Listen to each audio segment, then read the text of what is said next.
옆에 계시면 인사할까요? 사랑합니다. 축복합니다. 인사하겠습니다.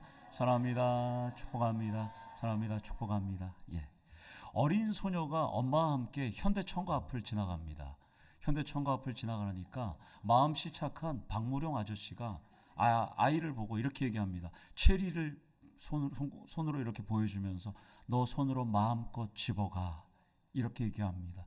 그러니까 아이가 웃기만 하고 안 가져갑니다. 그래서 엄마가 빨리 집에 가야지, 빨리 손으로 짚고 가. 그러자 아이는 계속 웃기만 합니다.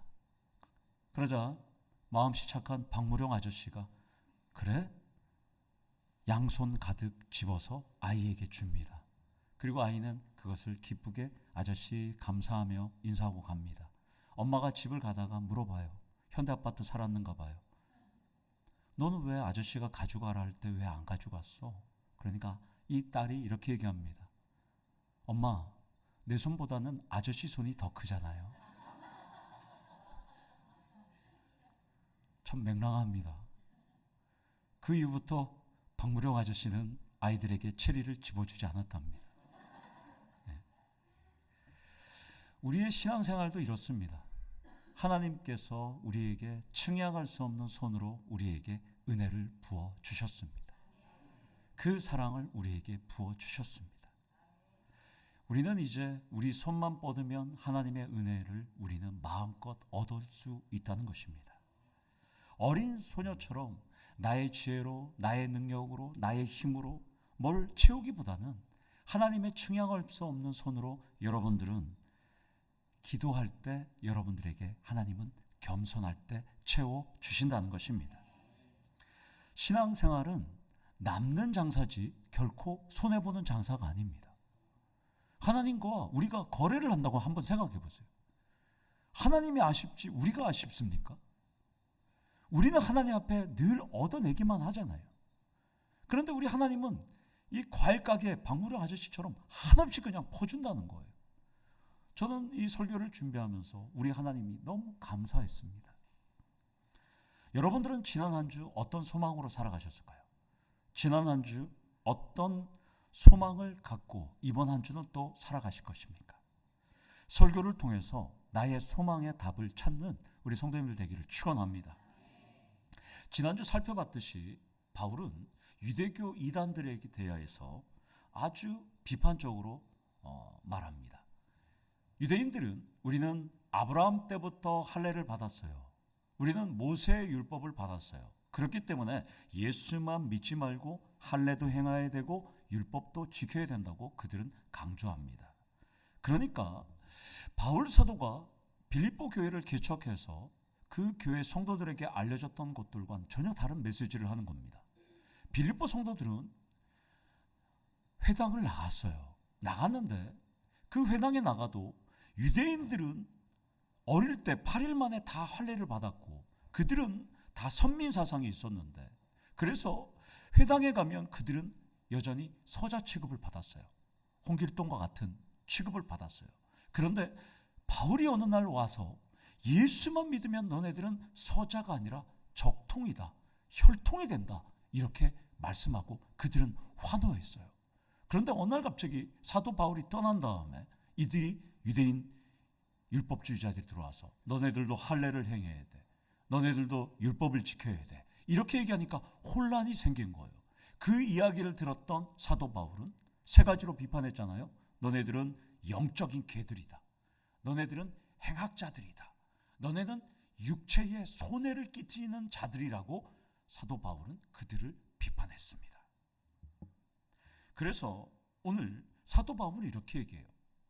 너네들이 육체를 신뢰한다면 육체를 신뢰하는 사람들 중에서는 나를 따라올 자가 없다라고 하면서 사도 바울은 자신의 육체에 대해서 자랑을 합니다. 두 가지로 자랑합니다. 하나는 태어날 때부터의 자랑거리, 그리고 그 이후에 육신으로 성장하면서의 자랑거리를 그는 이야기합니다. 먼저 4절에서 5절을 보면 태어나면서부터 받은 자랑거리를 먼저 사도 바울은 말씀합니다. 그리고 6절에는 지금까지 살면서 자신이 성취한 자랑거리를 말씀하고 있습니다.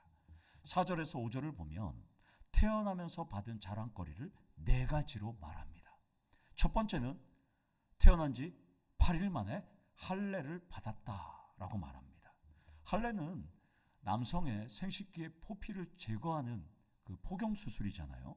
레위기 12장 3절을 보면 이스라엘 사람들은 태어난 지 8일 만에 아이를 할례하게 되어 있습니다. 남자아이는 무조건.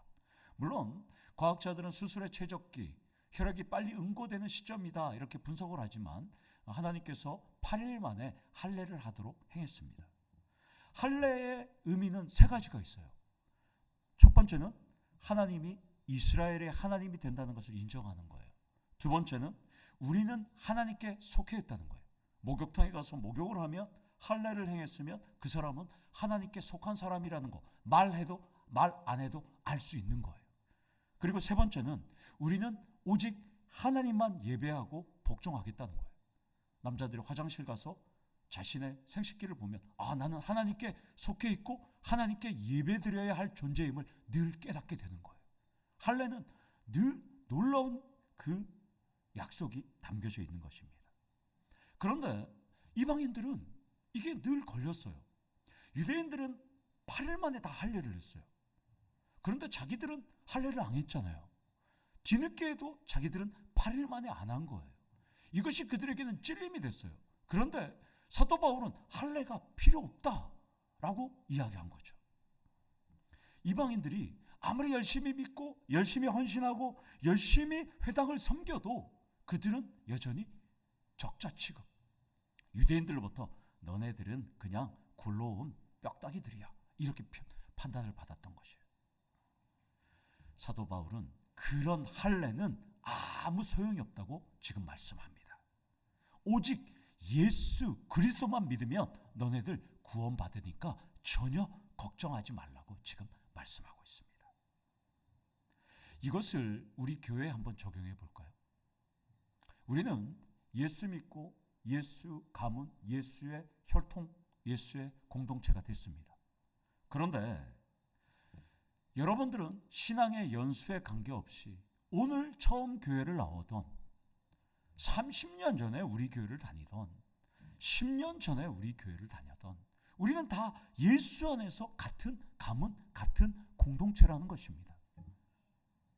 그런데 교회를 몇 년 다녔고 내가 우리 교회 창립 멤버인데 내가 우리 교회 38년 동안 헌신했는데 내가 우리 교회 중직인데 내가 우리 교회 헌신한 것이 몇 년인데 이것을 주장하면 할례주의자라고 똑같은 거가 되는 겁니다. 들어온 사람들은 나는 이번 주에 왔는데 나는 1년밖에 안 됐는데 이 사람들이 적응할 수가 없는 것이죠. 뒤늦게 오신 분들은 서자가 되는 겁니다. 서자가. 그러니까 신앙의 연수, 주기, 헌신은 모두 주님 앞에서 자랑하기를 원합니다. 대신 교회, 담임 목사, 당에는 여러분들의 헌신은 인정하겠습니다. 우리는. 물론 뒤늦게 들어와서 교회를 힘들게 하시는 분들은 여러분들이 잘 판단하시면 됩니다. 그러니까 교회 오래 다녔다고 구원이 있다. 교회 적게 다녔다고 구원이 없다. 이거는 무관합니다. 예수만 믿으면 된다는 것입니다. 사랑하는 성도 여러분, 더체험교회의 부흥과 성장을 위해서 함께 협력하시는 우리 성도님들 되기를 축원합니다. 여기서 첫 번째 포인트로 나의 소망은 주님 앞에서 인정받자 합니다. 바울과 같이 육신이 아니라 언제든지 그리스도 예수 안에서 여러분들의 신앙의 연수, 여러분들의 직분, 여러분의 헌신만을 자랑하기를 원합니다. 사실 여러분들이 자랑하지 않아도 담임 목사도 다 알아요. 성도들도 다 알아요. 그리고 교회 안 다닌 우리 얼마 1년 정도밖에 다니지 않은 우리 조집사님도 다 알아요. 누가 열심히 하고 누가 똑똑한지 다 알아요. 다 알아. 말만 안 할 뿐이지. 다 알고 있으니까 여러분들 변함없이 여러분들의 자리만 지켜주시길 원합니다. 바울은 태어나면서 두 번째로 자랑거리를 하는 겁니다. 두 번째로 나는 이스라엘 족속이라고 혈통적으로 이방인의 피가 전혀 섞이지 않은 정통 이방인이라고 그는 말합니다. 혈통의 특권을 자랑하는 거예요. 이것은 유대인이라고 해도 부모님 한쪽은 어느 한쪽은 이방인일 수가 있잖아요. 아람인도 있고 모압 족속도 있을 수 있고 애굽인도 있을 수 있어요. 그러나 사도 바울은 나의 혈통은 부모님은 히브리인이라고 지금 말씀합니다. 사실 김영애 선교사님도 왔다 가셨지만 1948년도 5월 10일 날 이스라엘이 2000년 만에 그 땅에 들어갔잖아요. 그들이 거기 딱 들어갔을 때는 유대인이면 다 시민권을 다 줬어요. 전 세계. 얼굴은 러시아 사람인데 저희 부모님이 할아버지 쪽이 외가 쪽이 유대인입니다 하면 다 줍니다. 지금도 저의 혈통은 유대인입니다 하면 다 보고 그들에게 줍니다. 조건은 유대교만 믿으면 됩니다. 그러니까 지금은 민족의 개념이 아니라 종교의 개념입니다. 유대교가 이스라엘이지 유대인이 이스라엘은 아닙니다. 유대교가 무너지면 그들은 이스라엘이 무너지는 줄 알아요. 그래서 기독교도 못 들어오게 하고 세계 각국의 많은 종교가 들어올 수 없는 거예요. 유대교가 무너지면 안 되니까. 그러니까 지금은 그들의 정체성은 혼란스럽습니다. 유대교가 그들의 정체성인 것이죠. 물론 미국의 유대인 위원회는 그들은 어머니가 유대인을 교육을 하기 때문에 목의 혈통을 중요하게 생각해요. 그래서 엄마가 유대인이면 유대인입니다. 유대 교육을 하기 때문에, 세마 교육을 하기 때문에 미국 유대인 위원회는 그렇게 하지만 육신의 이 혈통은 강조해봤자 아무 소용이 없다는 것이죠. 여기서 두 번째 포인트로 나의 소망은 예수의 혈통만 강조하자입니다. 여러분은 오늘 이 자리에 김해 김씨도 있습니다. 경주 김씨도 있습니다. 진성 이씨도 있습니다. 영양 남씨도 있습니다. 청주 정씨도 있어요. 풍양 조씨도 있고요. 제주 양씨도 있습니다. 밀양 박씨도 있고요. 진주 강씨도 있고 수능 안씨도 있고 원주 원씨도 있고 전주 최씨도 있습니다. 수많은 육신의 혈통이 오늘 이 자리에 다 있습니다. 신사임당 가문이 아니라면 천국 티켓에 새겨진 예수의 혈통만 자랑하기를 원합니다. 아멘이십니까? 옆사람과 인사하겠습니다. 예수 혈통이 되심을 감축드립니다. 혈통이 되심을 감축드립니다. 아멘. 앞으로 새신자들이 오면 예수 혈통, 예수 가문, 예수 공동체 오심을 축하드립니다. 이렇게 하셔야 돼요. 저기 제주 양씨와 풍양 조씨가 앉아 있어요. 아, 남원 양씨예요? 그 남원 양씨하고 풍양 조씨가 지금 하나가 되었다고 그러잖아요. 지금 악수 한번 하십시오. 성도님들 지켜보니까 둘이. 예수 가문, 예수 혈통 사랑합니다. 예, 축하합니다. 아멘. 감사합니다. 박수를 치면 양조가 하나가 되었습니다. 바울은 세 번째로 나는 태어나면서 자랑거리가 베냐민 지파라고 지금 자랑합니다. 자신의 가문을 지금 자랑하고 있어요. 여러분 알다시피 베냐민은 야곱의 가족 중에서 제일 막내예요. 사사기 20장에서 21장을 보면 가문이 멸절될 뻔했어요. 이스라엘의 4분이 일어나서 베냐민 지파랑 이스라엘의 11개 지파가 싸워요. 그래서 베냐민 지파가 거의 죽을 뻔했어요. 그럴 정도로 작은 지파예요.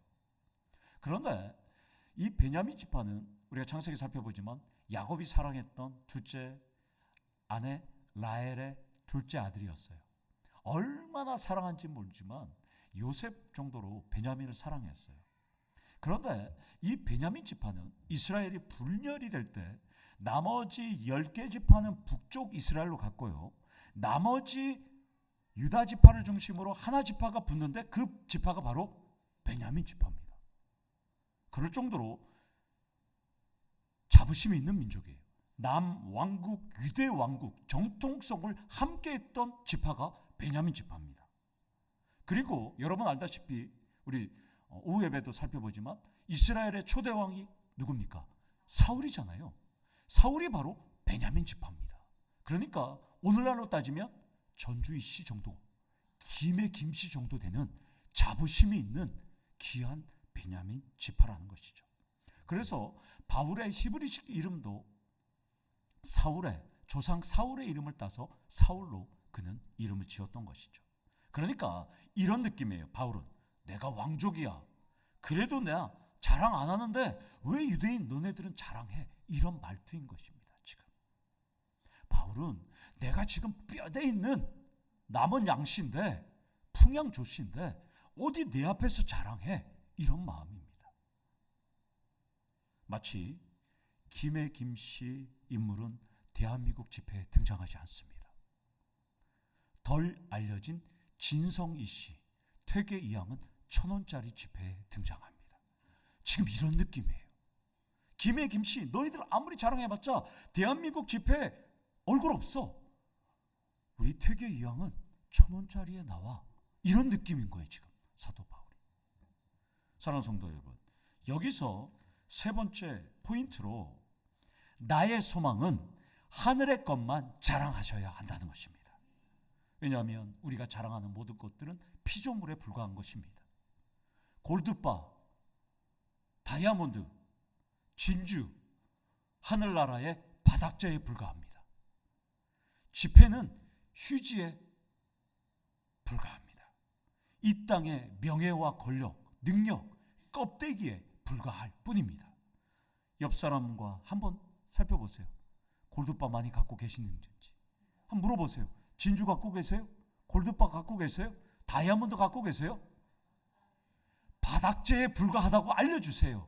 하늘나라 갈 수가 없어요. 가지고 가봤자 바닥재에 깔려 있어요. 바닥재. 적당히 소유하시고 예수의 믿음으로 더 채우시길 원합니다. 아멘. 제가 신방을 다녀봤어요. 혹시 집에 금고가 있나 유심히 살펴봤어요. 아무도 없어서 제가 감사했어요. 금고가 있으면 할사 금고를 이렇게 뭐 벽에 그림의 뒤에 놔둬요. 여러분들 웃으시는데 저희들 수사하다 보면 그림 뒤에 금고가 있어요. 그 부자들은. 근데 제가 가보니까 그런 흔적을 못 봤어요. 제가. 혹시나 집에 그런 걸 채우지 말고 예수의 사랑으로 믿음으로 채우시는 우리 성도님 되기를 원합니다.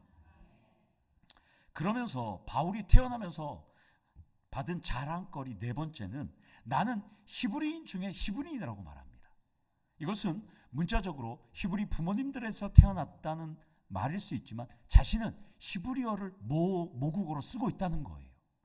디아스포라 유대인들은 헬라어가 제1 언어거든요. 그런데 지금 사도 바울은 나는 히브리인 중에 히브리인은 나는 비록 길리기아 다소에서 태어났지만 나는 히브리어를 제1국어로 쓰는 사람이라고 지금 말씀하는 거예요. 지금 우리로 따지면 나는 영어가 저 잘한다 이런 뜻입니다. 당시 히브리어는 아람어입니다. 아람어. 당시는 아람어가 히브리어를 썼어요. 왜냐하면 이스라엘이 바벨론으로 끌려갔을 때 메소포타미아의 공용어가 아람이었고요. 그리고 성경에 나오는 에스더서에 나오는 우리 다니엘서에 나오는 다리오 왕이 그때 주전 6세기에 이 팔레스타인 지방의 제1 공용어는 아람어라고 지정했어요. 그렇기 때문에 예수님 당시에도 아람어가 히브리어였어요. 그리고 지금은 현대적으로 태화됐던 그 히브리어를 다시 정리해서 지금 히브리어를 사용하는데 성경도 다 아람어가 다 나오는 것이죠. 달리다고. 그런데 사도 바울은 나는 아람어를 쓸 줄 아는 유대인이라고 지금 말하는 겁니다. 바울은 헬라어를 유창하게 쓰면서도 나는 예루살렘에 유학 가서 공부했기 때문에 아람어가 유창하다 이야기합니다. 바울은 지금 나는 오늘날로 따지면 금수저, 최고의 신랑감이라고 얘기하는 거예요. 우리 교회 누구? 김신웅 금수저 정도가 되는 거예요. 여러분. 한우였다면 2+의 9등급 정도가 되는 거예요. 최고 높은 9등급이 됩니다. 그는 헬라 문화에 더럽히지 않은 언어, 간습, 생활 방식에서 온전한 히브리어였다고 지금 자랑하지 않고 살았다고 합니다. 이 모든 것이 나한테 네 가지가 있었지만 나는 오직 예수의 길만 쫓았다고 말씀합니다. 여기서 네 번째로 나의 소망은 오직 예수의 길만 쫓으셔야 합니다. 바울은 헬라나 히브리어 문화가 아니라 오직 예수만 자랑했고 예수만 쫓았습니다. 쫓았다라는 이 헬라어 아콜류데오는 앞만 보고 따라간다 이런 뜻이에요. 쫓아가는 게 꽁무니만 보고 따라가는 거예요. 양이 그렇잖아요. 30cm밖에 안 보이기 때문에 양은 앞에 그 양의 꽁무니만 보고 따라가는 거예요. 여러분들이 사랑하는 사람을 전후좌우로 뚫어지게 살펴보는 것 있잖아요. 오늘 보니까 엄마와 아들, 엄마와 아들이 많이 앉아 있어요. 지금 보니까 안양수 아들과 송기혁 엄마 지금 앉아 있는데, 그런데 뚫어지게 보잖아요. 사랑하기 때문에. 네, 여러분들도 세상의 달콤한 문화를 뚫어지게 아콜류데오를 살펴보지 않고 오직 누구?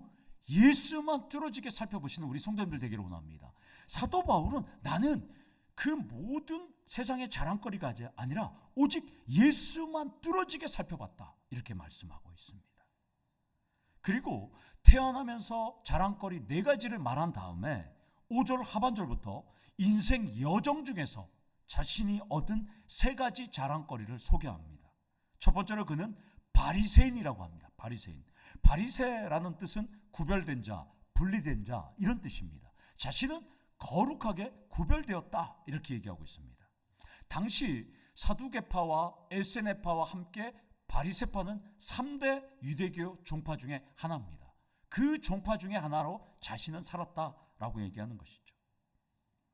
율법의 기준으로는 최고의 기준이 바로 바리새파였습니다. 당시 예루살렘에는 바리새파의 양대 산맥 학파가 두 개가 있었어요. 하나는 샴마이 학파, 하나는 힐렐 학파가 있었는데 이 힐렐 학파에서 최고봉인 가말리엘에서 배웠습니다. 당시 가말리엘로부터 배웠던 학생들이 한 2,000명이 되었다고 합니다. 2,000명의 스데반 집사도 있었고요, 바나바도 있었어요. 그러니까 사도 바울은 나랑 같이 동문수학한 스데반이 예수의 제자가 되니까 눈이 뒤집힌 거예요. 용서할 수가 없어요. 율법을 나랑 같이 공부하고 정말 열심히 살았던 스데반이 예수의 제자가 돼서 복음을 전하니까 사도 바울이 눈이 뒤집힌 거예요. 그래서 어떻게 합니까? 죽이도록 하는 것이죠. 이해가 되십니까? 그럴 정도로 이 힐렐파파, 바리새파는 정통으로 살았습니다. 내가 그런 사람인데 너네들은 유대인들, 너네는 그런 사람이야? 오늘날로 말하면 내가 서울대, 하버드, 옥스퍼드 출신인데 누가 내 앞에서 학벌을 자랑해? 이걸 지금 이야기하고 있는 것입니다. 쉽게 말하면 여기 한동대 학생들이 있는데 포항에 있는 학생들이 내가 한동대인데 누가 나 앞에 자랑해? 이런 느낌이죠. 아멘? 아멘. 그래야지 한동대 학생들이 많이 옵니다. 오늘날로 따지면 스카이 출신에 외국어도 능통하고 율법도 잘 알고 팔방미인에 다재다능합니다. 우리 교회도 이런 분들 참 많습니다. 그런데 너무나 많지만 자신을 내재우지 않고 겸손한 분들이 많아서 저는 너무나 행복합니다. 특별히 부족한 목사의 가르침에 순종해 주시고 또 헌신해 주시는 분들이 계셔서 저는 너무나 감사합니다. 여러분들. 여기서 다섯 번째 포인트로 나의 소망은 겸손과 순종의 사람을 목표하셔야 한다는 것입니다. 오늘 사도 바울은 이랬지만 자신은 겸손과 순종을 먼저 내세웠습니다. 오늘 두 번째로 인생 여정 중에서 자랑한 이 자랑거리를 보면 열심으로는 교회를 박해했다 이렇게 말합니다. 여기서 열심을 뜻하는 단어 젤로 이것은 열로 부글부글 끓다 이런 뜻이에요. 이 젤로에서 왔어요. 젤로. 우리 젤리를 먹으면 젤리가 여기서 오잖아요. 또 씹잖아요. 부글부글. 여러분, 이 영어도 다 이 헬라어에서 오는 거였거든요. 그런데 이 제어에서 유래한 이 부글부글 끓다는 단어예요. 자신은 하나님, 유일하신 하나님, 그리고 이 유대교를 흔드는 거에 대해서는 자신은 부글부글 끓었다는 거예요. 그래서 자신은 스데반 집사를 죽일 수밖에 없었던 것이죠. 얼마나 이 사도 바울이 열로 부글부글 끓었으면 다메섹, 오늘날로 말하면 시리아의 수도인 다메섹 240km 떨어진 이 다메섹에도 우와, 예루살렘에 있는 사울이라는 사람한테 걸리면 뼈도 못 추린다는 소식이 240km 떨어진 그 다메섹에까지 다 퍼질 정도였어요. 저는 이 고백을 보면서 이런 생각이 들었어요. 하나님은 열정을 갖고 열심히 일하는 사람을 사용하신다는 점입니다. 그러니까 여러분들이 보험도 열심히 팔고 과일도 열심히 팔고 밥도 열심히 하고 일도 열심히 하고 포스코에서 열심히 철을 생산해도 우리 하나님은 그 열심히 하는 것을 보고 교회로 불러주신다는 것입니다. 그래서 여러분들을 다 불러주셨다는 것입니다. 밥맛이 없을 때도 밥을 맛있게 먹고 힘은 들어도 맡은 일을 최선을 다하고 열정을 쓰시면 하나님은 여러분들을 들어 쓰신다는 것입니다. 여기서 6번째 포인트로 나의 소망은 열정을 다하는 열정맨이 되셔야 한다는 것입니다. 열정맨이 될 때 하나님은 여러분들을 더 크게 사용하신다는 것입니다. 저도 부족하고 형편없는 사람이에요. 그런데 왜 목사가 되었을까? 오늘 찬양처럼 어저께나 오늘이나 변함없고 그 한결같은 하나님은 왜 나를 들어쓰셨을까? 생각해보면 저는 부족해요. 그러나 잔꾀 안 부리고 항상 그 자리, 아침 9시 출근해서 저녁 6시, 7시, 8시, 9시에도 들어가고 한결같이 지키는 그 모습이 하나님은 이쁘게 보시고 맡겨주셨다는 것이죠. 여러분들도 열정맨들이 되기를 원합니다. 직장에서도, 일터에서도, 사업장에서도 누가 보든지 안 보든지 잔꾀를 안 부리면 사람들이 다 알아요. 여기서 마지막 3번째로 율법의 의로는 흠이 없는 사람이라고 그는 자랑합니다. 율법의 의라는 뜻은 하나님의 말씀인 율법 안에서 인간이 지키는 의인데 자기는 아무런 흠도 없다고 그래요. 정말 사도 바울이 아무런 흠이 없을까요? 흠이 있죠. 자신의 흠이 있으면 그때마다 빨리 가서 제사를 지냈다는 거예요. 하나님 앞에 저는 이렇게 잘못했습니다. 하나님 앞에 제사 지내고 속죄 제사를 지냈다고 전제하는 거예요. 여러분 생각해 보세요. 죄를 지었는데도 사람들 다음에 한목에 소 한 마리 잡거나 한목에 염소 한 마리 잡거나 한목에 양 잡으면 되지 내가 매일 가서 할 필요가 뭐가 있어. 그러나 사도 바울은 죄를 지을 때마다 하나님 앞에 가서 전제를까지 드렸다는 것을 의미합니다. 철저하게 율법을 지켰다는 것이죠.